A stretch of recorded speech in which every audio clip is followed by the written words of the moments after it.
Second world war में लाखों कैदियों को टॉर्चर सेल में डाल दिया गया था। वहाँ उन्हें बुरी तरह टॉर्चर किया जाता था। उन्हें वहाँ फिजिकल और इमोशनल दोनों तरह से टॉर्चर से गुजरना पड़ता था। उन्हें अकेलेपन से भी गुजरना पड़ता था। कैदियों के सामने उनके दोस्तों की मौत हो जाया करती थी। उन्हें अपने दोस्तों और रिश्तेदारों को मरता हुआ देखना पड़ता था। ऐसे में कैदियों को ये लगने लगा था कि उनका भी मरना अब पक्का है। ये सब देखकर कैदी इमोशनली बहुत डिस्टर्ब हो जाते थे, बर्दाश्त नहीं कर पाते थे और वो सदमे से ही मर जाते थे। सेकेंड वर्ल्ड वॉर में कैदियों को रखने के लिए कई कैंप्स बनाए गए थे। उन्हीं कैंप्स में से एक कैंप में बंद थे psychologist doctor Victor Frankl. Victor उन कैंप्स में 3 साल तक रहे। उन कैंप्स में उन्होंने जो भी देखा, जो भी एक्सपीरियंस किया, जो भी टॉर्चर सहे, किसी को मालूम नहीं था कि वो इसके बारे में एक किताब लिख देंगे। उस किताब की करोड़ों कॉपीज़ बिक जाएंगी और कई भाषाओं में वो किताब ट्रांसलेट हो जाएगी।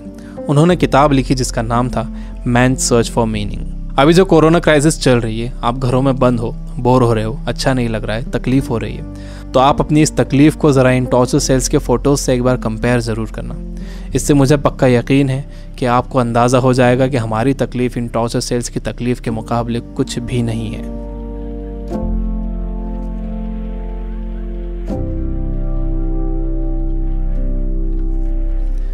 जब विक्टर को इन कैंप्स में डाला गया तो उनके साथ उनकी फैमिली भी थी, लेकिन सब के सब धीरे धीरे मरते गए। विक्टर एक इंसिडेंट बताते हैं। उनके साथ एक कैदी था। उसने फरवरी महीने के आखिर में एक सपना देखा। उसने विक्टर को बताया कि कल रात उसने एक सपना देखा था। सपने में एक आवाज़ गूंजी कि मुझसे जो पूछना है पूछो। तो मैंने उससे पूछा कि हम इस कैंप से बाहर कब निकलेंगे। तो उस आवाज़ ने कहा कि 30 मार्च को तुम लोग बाहर निकल जाओगे। इस सपने के बाद उस कैदी को पूरा यकीन हो गया था कि वो 30 मार्च को रिहा हो जाएगा। मार्च का महीना शुरू हो गया। वो एक एक दिन गिन रहा था। धीरे धीरे दिन निकलते गए। जब मार्च का महीना ख़त्म होने आया तो उस कैदी को ये दिखने लगा कि वो रिहा नहीं हो सकेगा। 29 मार्च को वो बीमार पड़ गया और 30 मार्च को वो मर गया। ऊपरी तौर पर तो ये लग रहा था कि उस कैदी को कोई बीमारी हुई है जिससे वो मर गया, लेकिन विक्टर जानते थे कि वो कैदी किसी बीमारी से नहीं मरा था, बल्कि नाउम्मीदी से मरा था। उसके मरने की वजह थी उम्मीद का ख़त्म हो जाना, होप का ख़त्म हो जाना। Biggest lesson of this book, इंसान को तकलीफ़ें नहीं मारती हैं, इंसान को धोखा नहीं मारता है, इंसान को चैलेंजेस नहीं मारते हैं, इंसान को नाउम्मीदी मार देती है। जिस इंसान के अंदर आने वाले कल की कोई उम्मीद नहीं होती, कोई ख्वाब नहीं होता, वो इंसान भी नहीं रहता। विक्टर ने गौर किया कि कैंप में ज़्यादातर मौतें क्रिसमस और न्यू ईयर के बीच में हुई थी, क्योंकि लोगों को उम्मीद थी कि क्रिसमस आ रहा है, न्यू ईयर आ रहा है, हमें रिहा कर दिया जाएगा।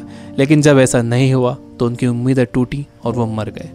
जब भी किसी इंसान की उम्मीदें ख़त्म होती हैं तो उसका इम्यून सिस्टम कमज़ोर हो जाता है, और जब किसी का इम्यून सिस्टम कमज़ोर हो जाता है तो वो किसी भी छोटी मोटी बीमारी से मर सकता है।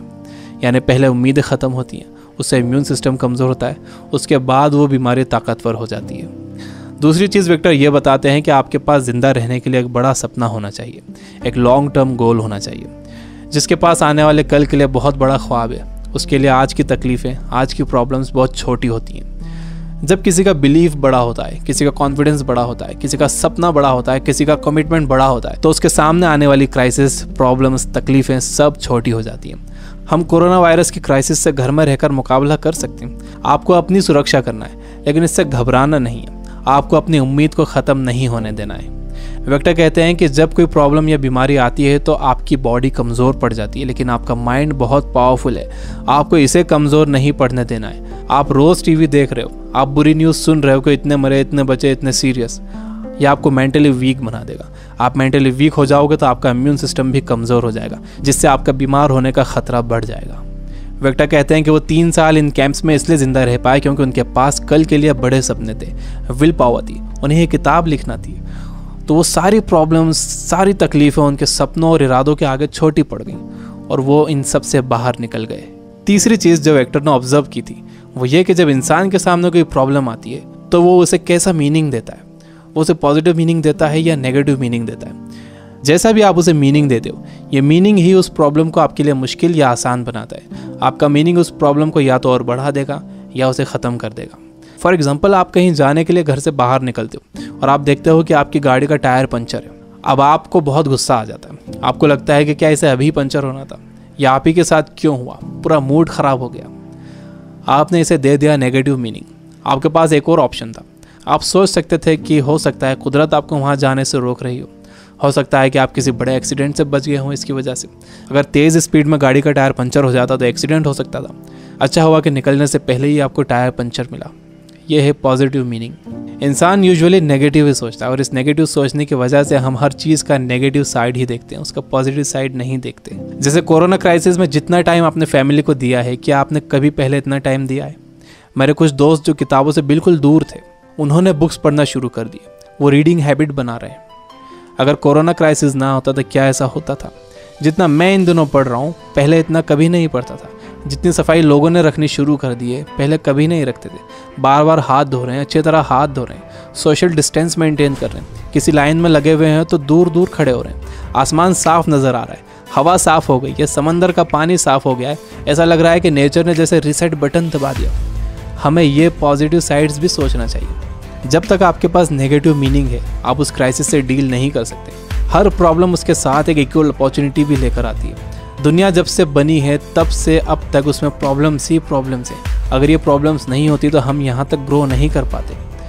सबसे लास्ट में विक्टर कहते हैं कि आपसे सब कुछ छीना जा सकता है, आपकी धन दौलत, घर, गाड़ी, बीवी, बच्चे, माँ बाप, दोस्त, सेहत, लेकिन एक चीज़ नहीं छीनी जा सकती, वो है आपकी पावर ऑफ डिसीजन। आपसे फैसला करने की ताकत कोई नहीं छीन सकता। अगर आप सिचुएशन से घबरा कर फैसला करते हो तो वो सिचुएशन आप पर हावी हो जाएगी, लेकिन अगर आप सिचुएशन के हिसाब से खुद को बेहतर बनाते हो और डिसीजन खुद लेते हो तो आपकी ज़िंदगी बदल जाएगी। दुनिया में इससे पहले भी कई बीमारियां आई हैं जिससे करोड़ों लोगों की मौत हुई है। उसकी वजह ये थी कि लोग अवेयर नहीं थे, उनके पास इन्फॉर्मेशन नहीं थी, इन्फॉर्मेशन लेट पहुंचती थी, बीमारी से डील करने के साधन नहीं थे। लेकिन आज का वक्त सबसे अच्छा वक्त है। हमारे पास इन्फॉर्मेशन बहुत तेज़ी से पहुंचती है, हमारे पास साधन है।